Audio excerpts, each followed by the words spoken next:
오늘 아침에 하나님께서 주시는 말씀은 사무엘상 1장 9절에서 18절 말씀입니다. 사무엘상 1장 9절에서 18절 말씀 제가 읽겠습니다. 그들이 실로에서 먹고 마신 후에 한나가 일어나니 그때 제사장 엘리는 여호와의 전 문설주 곁 의자에 앉아 있었더라. 한나가 마음이 괴로워서 여호와께 기도하고 통곡하며 서원하여 이르되 만군의 여호와여 만일 주의 여종의 고통을 돌보시고 나를 기억하사 주의 여종을 잊지 아니하시고 주의 여종에게 아들을 주시면 내가 그를 평생에 그를 여호와께 드리고 삭도를 그의 머리에 대지 아니하겠나이다. 그가 여호와 앞에 오래 기도하는 동안 엘리가 그의 입을 주목한즉 한나가 속으로 말하며 입술만 움직이고 음성은 들리지 아니하므로 엘리는 그가 취한 줄로 생각한지라. 엘리가 그에게 이르되 내가 언제까지 취하여 있겠느냐 포도주를 끊으라 하니 한나가 대답하여 이르되 내 주여 그렇지 아니하니이다. 나는 마음이 슬픈 여자라 포도주나 독주를 마신 것이 아니요 여호와 앞에 내 심정을 통한 것이오니 당신의 여종을 악한 여자로 여기지 마옵소서. 내가 지금까지 말한 것은 나의 원통함과 격분됨이 많기 때문이니이다 하는지라. 엘리야가 대답하여 이르되 평안히 가라. 이스라엘 하나님이 내가 기도하여 구한 것을 허락하시기를 원하노라 하니 이르되 당신의 여종이 당신께 은혜 있기를 원하나이다 하고 가서 먹고 얼굴에 다시는 근심빛이 없더라. 아멘. 네. 오늘 말씀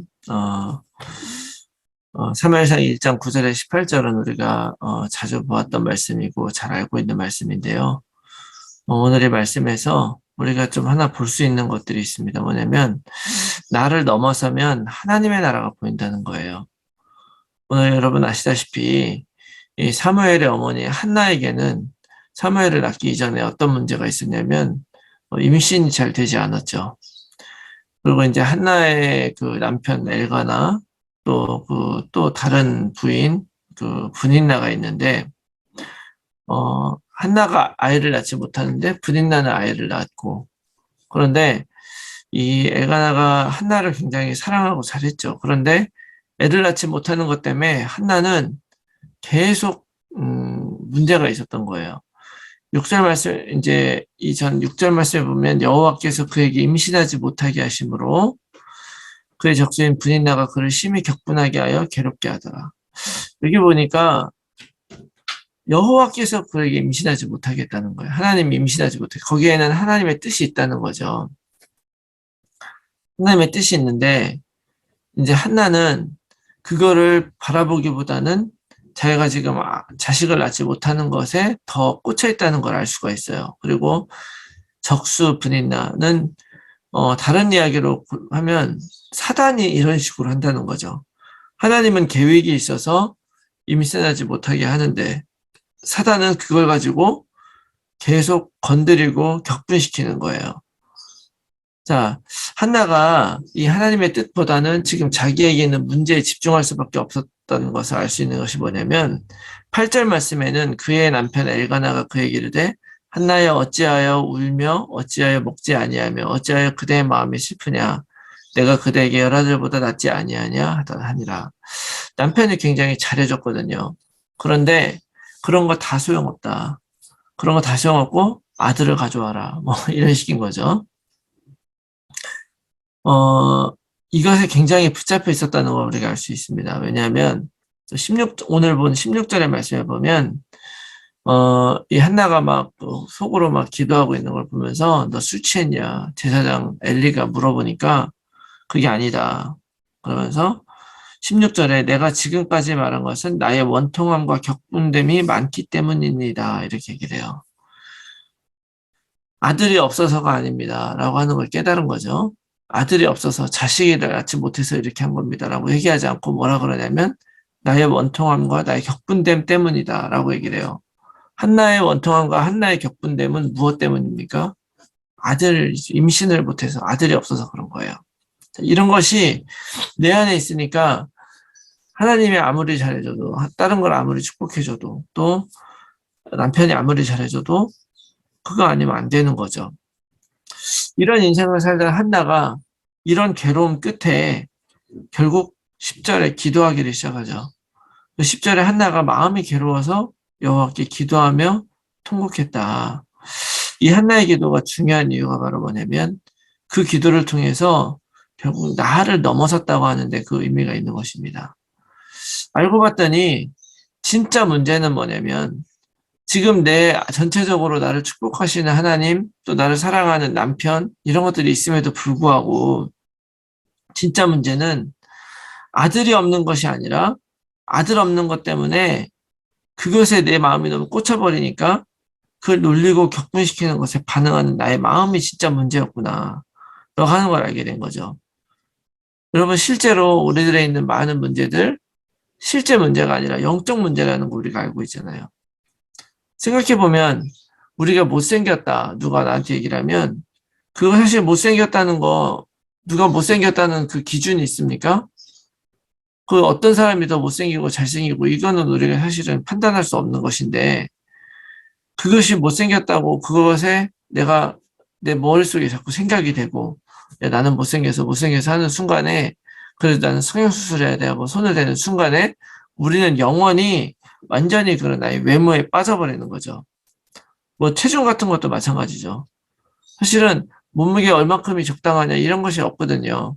그런데 이거 너무 뭐 건강상 문제가 있다 이러면 모르지만 그게 아니라 나는 뭐 조금만 올라가면 스트레스 받고 뭐 스트레스 안 받고 이러면 이거는 문제가 뭐냐면 체중 문제지만 알고 보면 체중 문제가 아니라 영적 문제일 수밖에 없는 것입니다. 인생의 괴로움은 이것을 괴로워한다고 없어지는 것이 아니죠. 진짜 괴로움은 어떻게 없어지는 것이냐면 기도하는 것이 중요하다는 거 여러분 기억하시기 바랍니다. 기도라는 것은 무엇입니까? 나의 삶을 내 맘대로 살지 않겠다. 하나님의 뜻대로 살겠다. 이것이 바로 기도라는 것입니다. 기도를 통해서 하나님의 뜻을 구하고 하나님의 계획을 구하고 나의 마음을 다스리는 거죠. 하나님과 영적으로 소통하는 거예요. 자, 오늘 이 한나가 이 기도한 것이 중요한 것이 뭐냐면 이 기도를 통해서 뭐가 이루어진 것이냐? 아들을 하나님께 드린 거예요. 11절 말씀에 만군의 주의 여정의 고통을 돌보시고 나를 기억하사 주의 여정을 잊지 아니하시고 주의 아들을 주시면 내가 그를 하나님께 드리겠습니다. 그를 평생 그의 여호와께 드리고 삭도를 그의 머리에 대지 아니하겠습니다.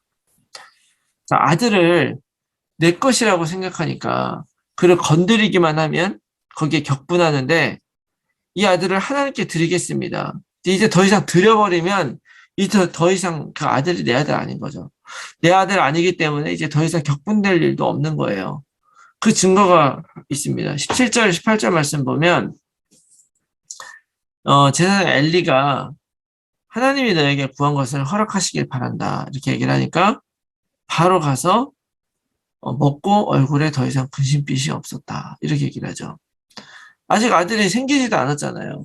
아직 하나님의 아들이 주신 것도 아니잖아요.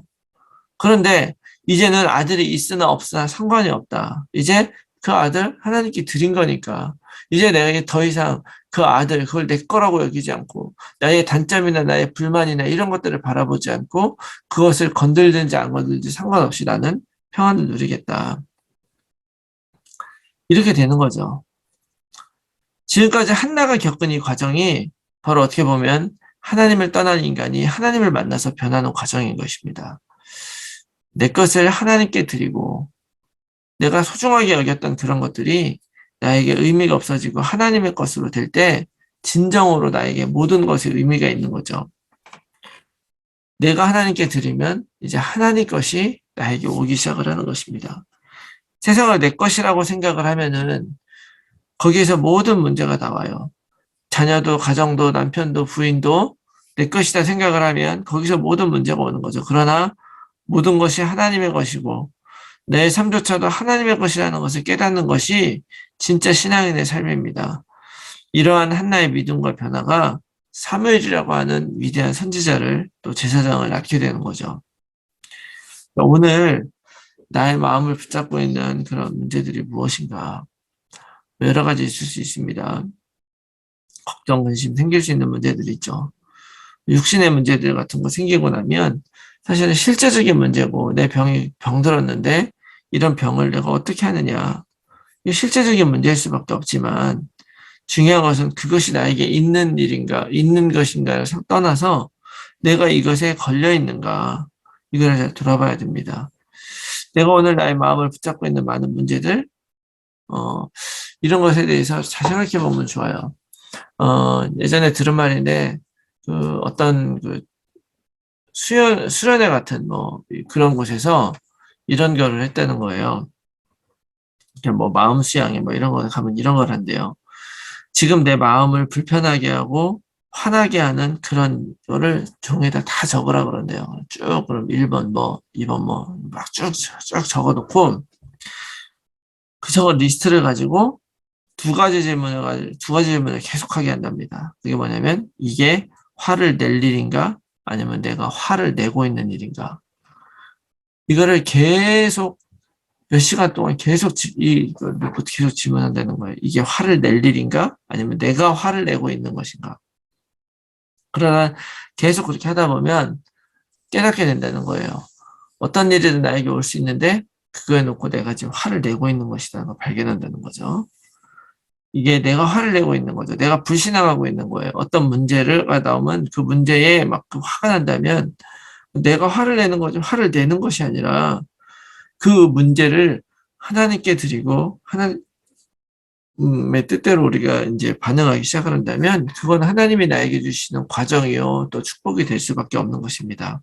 그래서 내 모든 것이 주님의 것이고 주님의 때는 것을 인정하고 하나님 안에 들어가 버리는 순간 모든 것은 바뀌게 됩니다. 기도는 만사를 바꾼다는 말이 있잖아요. 기도를 통해서 나를 바꾸고 나니까 오늘 한나가 나를 바꾸었죠. 그 아들을 이제 더 이상 내 것이 아니라 하나님께 드리기로 했어요. 그러니까 그걸 통해서 정말 시대적인 어떤 문제를 풀어볼 수 있게 되고 또 더 나아가서 더 이상 그런 문제들로 격분되지 않고 괴로워하지 않고 이제 얼굴에 다시는 근심빛이 없더라. 한나의 기도를 통해 나에게서 하나님으로 시선을 바꾸는 순간에 또 사무엘이라고 하는 위대한 역사의 시간표가 시작이 되는 것입니다. 오늘 우리도 이 말씀을 토대로 우리 인생의 저주와 문제의 고리를 끊어버리고 완전히 새로운 시간표가 되는 그런 중요한 날이 되시기를 예수 그리스도의 이름으로 축원합니다. 우리 이 말씀 놓고 함께 나눌 기도의 제목은요. 하나님의 것을 내 것으로 오해하는 무지한 나의 영적인 눈이 열리게 하셔서 내가 가진 모든 것들이 다 하나님의 것임을 인정하고 받아들이게 하여 주시옵소서. 나의 인생은 하나님이 계획하시고 인도하시는 인생임을 깨닫고 기쁨으로 하나님 나라와 세계복음화를 위하여 헌신하게 하여 주시옵소서. 모든 임마누엘 남겨주교회 성도님들의 현장에서 전도자로 살게 하시고 말씀 운동에 결실을 맺는 삶이 되게 하여 주시옵소서. 우리의 자녀들이 오직 그리스도로 살게 하시고 237 치유 서밋의 지도자로 살아가게 하여 주시옵소서. 불신자 자녀 또는 가족들이 복음 안에 들어올 수 있도록 성령께서 역사하시고 하나님의 시간표가 이를 때까지 오직 약속 붙들고 기도하게 하여 주시옵소서. 몸이 아픈 분들이 영육간에 치유되어 힐링의 증인이 되게 하여 주시옵소서. 개인의 삶 속에서 24시간 보좌의 축복을 누리며 하나님 나라의 일을 감당하는 교회 24를 통해 가는 곳마다 237의 빛을 비추는 현장 24의 삶을 살아가게 하여 주시옵소서. 지역별 캠프가 성령의 인도를 받아 전도자들이 일어나고 렘넌트가 살아나며 제자가 세워지는 캠프가 되게 하여 주시옵소서. 위에서 기도해 주시고 오늘 하루도 승리한 하루 되시기 바랍니다. 함께 기도하겠습니다.